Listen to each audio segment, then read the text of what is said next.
Una fecha que es tradicional en México, tanto en las escuelas como en las familias, es el día 30 de abril destinado a celebrarse el Día del Niño, recientemente también rebautizado como Día del Niño y de la Niña, o Día de la Niñez. Se volvió costumbre dar regalos y hacer alguna fiesta en cada salón de clases para dar un momento de alegría a cada niño y niña. Es cierto que es un derecho de la infancia tener tiempos de esparcimiento y a jugar. Lo es también la reflexión de las implicaciones y los retos jurídicos para poder garantizar el ejercicio pleno de los derechos de la niñez. Es una oportunidad para hacer un balance del avance que se ha tenido en el desarrollo de los derechos de la infancia y adolescentes, menores de 18 años, para plantear las soluciones de dicho grupo social, a diversas dificultades que se visualizan en el contexto de una sociedad en la cual la desigualdad, la falta de oportunidades y la violencia están presentes. Aquí no se ocultará nada, porque precisamente olvidarse, desentenderse, ignorar los retos de nuestro mundo es lo que ha llevado a la diseminación de diversas problemáticas sociales en este sector población de la niñez. La condición del menor le genera la circunstancia de estar limitado e incluso imposibilitado de poder ejercer en plenitud los derechos que le consagra el marco jurídico, y por ende necesita el acompañamiento de una persona responsable o tutor con quien pueda desarrollar sus diversas actividades con seguridad y ciertos actos jurídicos hasta la mayoría de edad. En tiempos antiguos los menores estaban subordinados a los padres. Los mayores incluso estaban facultados para ejercer actos violentos en contra de niñas y niños. Se tiene presente, por ejemplo, que en el derecho romano, el pater familias tenía la facultad de ejercer la patria potestas, incluso al extremo de quitar la vida. No hace muchos años el derecho civil establecía el denominado derecho de corrección de los padres, para que a través de lesiones se le disciplinara. En diversas épocas y sociedades el maltrato infantil era y es visto como algo habitual. Lo que sucediera dentro de las paredes de un hogar no era asunto de las autoridades. Parte de la violencia intrafamiliar que se perpetúa por generaciones implica las agresiones a menores. Muchos quienes escuchen o vean este material, habrán tenido experiencias con sus padres de reprimendas que implicaron golpes y otros tipos de violencia. Los instrumentos internacionales sobre derechos humanos de la niñez son múltiples y específicos, así como el marco normativo a nivel nacional y regional expresan disposiciones de garantía y protección de diversos derechos y libertades. Se pueden citar derechos característicos tales como el derecho a la vida, a la salud, educación, a una familia, derecho a un nombre. Los adolescentes se consideran dentro del grupo de la niñez para efectos jurídicos, y se saben los efectos de la falta de atención y debido seguimiento a la formación de cada individuo en casa, en la escuela y en el espacio público. Experiencias de la delincuencia juvenil no pasan desapercibidas. Es sabido que miles de jóvenes caen en las garras de la delincuencia, así como son víctimas de los males de nuestro tiempo, como el reclutamiento en pandillas, en la delincuencia organizada e integración de grupos armados, la drogadicción y otros vicios, la prostitución y otros. Son salidas de las cuales nuestros jóvenes pueden ser fácilmente víctimas, por falta de cuidado y atención de los gobiernos, familiares y de la sociedad. Como expuso la jurista peruana Elizabeth Salmón Garate, la falta de capacidad de los menores y el subsiguiente deber de los estados, la sociedad y la familia de velar por su protección, no siempre guardan correlación. A menudo se constata un vacío en el deber de protección de la niñez.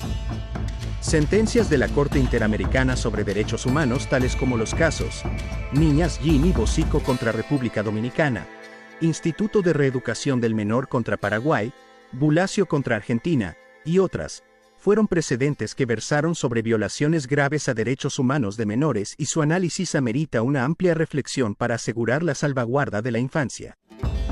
En México, recientes datos del Instituto Nacional de Estadística, Geografía e Informática comprenden que 2 sitios en los cuales se presenta inseguridad son precisamente la casa y la escuela, que debieran ser lugares en los cuales las personas, y especialmente las niñas y los niños estuvieran más seguros.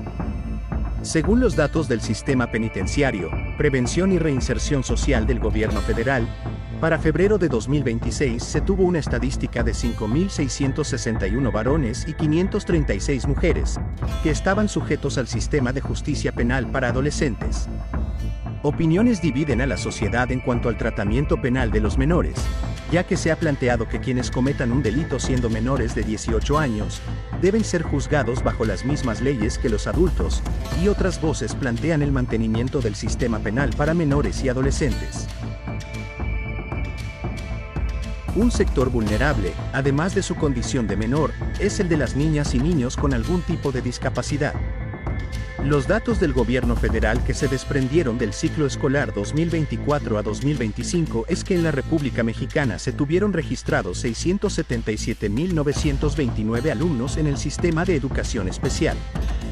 Un punto de atención para la debida protección de los derechos de este sector de la población es si además de estarse inscrito en un plantel educativo, dicha educación es progresiva en la adopción de aprendizajes, así como si se cuenta con un seguimiento en su atención médica, física y mental, alimentación, condiciones seguras de desarrollo en el contexto familiar y debida incorporación al sector laboral. El trabajo infantil que sustituye al tiempo de educación y al juego, es una forma de violencia de la niñez que implica limitar el desarrollo cognitivo y del aprendizaje de conocimiento y habilidades para la vida. Puede ser difícil de creer, pero no hace más de 100 años era habitual ver a menores trabajando en labores complejas o peligrosas como fábricas, minas, en la construcción, en el campo. Bajo condiciones de trabajo extenuantes hasta la llegada de la Revolución Obrera. El matrimonio infantil es una forma de abuso, sobre todo contra niñas y mujeres adolescentes, como forma de sometimiento al varón que le implica dejar de lado el libre desarrollo de la personalidad de la mujer menor. Las generaciones que nos precedieron fueron educadas así y consideraron que todo eso era correcto. Son prácticas que deben erradicarse y no repetirse.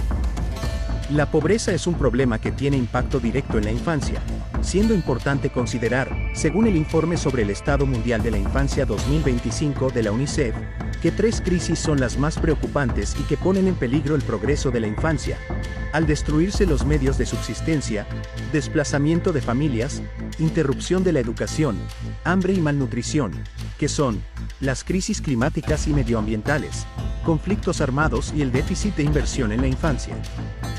Diversos problemas son los que se presentan en la información mencionada. La modernidad y el derecho han planteado circunstancias que implican un profundo análisis para determinar las posibles soluciones en la legislación. Una de ellas es si 18 años es una edad para dar el reconocimiento de la ciudadanía o si dicha edad debe de aumentarse o disminuirse. La emancipación, el derecho de los menores para autodeterminarse sin necesidad de un tutor legal es una cuestión que amerita ser explorada en la investigación jurídica, ya que es plausible que los intereses y proyecto de vida de alguien adolescente se limiten por decisión de sus padres, incluso unirse en matrimonio o manejar directamente su patrimonio. Temas variados que implican un análisis profundo quedan como líneas de investigación, para que a través de la investigación jurídica lleguen a los órganos parlamentarios y puedan materializarse. Si te gustan las ramas del derecho constitucional, el derecho internacional, derechos humanos y otras afines, se invita a reflexionar cuáles son las reformas necesarias para garantizar los derechos de la niñez y adolescentes. ¿Qué cambios identificas de la hora respecto de la época de tu infancia? Deja tus comentarios o regala un like para seguir apoyando el canal. Saludos.